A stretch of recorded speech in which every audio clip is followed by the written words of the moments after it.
Hello, আমি Chaitali's collection থেকে চলে এসেছি। চৈতালি দেখে নাও, এবারে একটা নতুন জিনিস নিয়ে এসেছি টাপারওয়্যারের। অবশ্যই এগুলো হচ্ছে ওভাল। আগে যেগুলো ওভাল আমরা জানতাম যে শুধুমাত্র ড্রাই স্টোরেজের জন্য ইউজ করা হবে, কিন্তু এখন কিন্তু সে কনসেপ্টটা পাল্টে গেছে। টাপারওয়্যার আমাদের নতুনভাবে নতুন কালারে নিয়ে এসছে এগুলো ওভাল।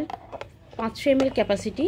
দেখো সুন্দর সুন্দর কালারে চারটে নিয়ে এসছে, রেক্ট্যাঙ্গুলার শেপে রয়েছে। শুধু যে ড্রাই জিনিস নিয়ে রাখতে পারবে, ড্রাই স্টোরেজ মশলা রাখতে পারবে বা যে কোনো ড্রাই ফ্রুটস রাখতে পারবে তা নয়, এর মধ্যে কিন্তু রান্না করা খাবার রাখতে পারবে, ফ্রিজে নিয়ে ক্যারিও করতে পারবে। তবে অবশ্যই ড্রাই খাবার নিয়ে ক্যারি করতে হবে।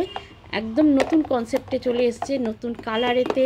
কালারগুলো কিন্তু ভীষণ ভালো, এবং তোমরা জানো যে টাপারওয়্যারের কালার মানে হচ্ছে fruits and vegetable die colour. এবং এগুলো তো অবশ্যই বিপিএ ফ্রি প্লাস্টিক, মানে গ্রেড 5 প্লাস্টিক। ঠিক আছে, জিনিসগুলো কিন্তু ভীষণ ভালো। তোমরা এর মধ্যে নিজেদের ড্রাই খাবার নিয়ে ক্যারি করতে পারো। তার সঙ্গে অবশ্যই লিকুইড টাইট খাবার, মানে বাটি ছোটো ছোটো যে ট্রপিক্যাল টুইন্স আছে আমাদের, বা এসএস বোল 600 ml রয়েছে, যেগুলো লিকুইড টাইট খাবার বোল যেগুলো, সেগুলো তো অবশ্যই লিকুইড খাবার নিয়ে যেতে পারবে। এবং এগুলোর মধ্যে কোনো ড্রাই জিনিস নিয়ে ক্যারি করতে পারবে। এগুলো 500 ml ক্যাপাসিটি, ভীষণ ভালো। টাপারওয়্যার মানেই কিন্তু একটা আলাদা ব্র্যান্ড। টাপারওয়্যার নিজেই একটা ব্র্যান্ড, দেখে নাও।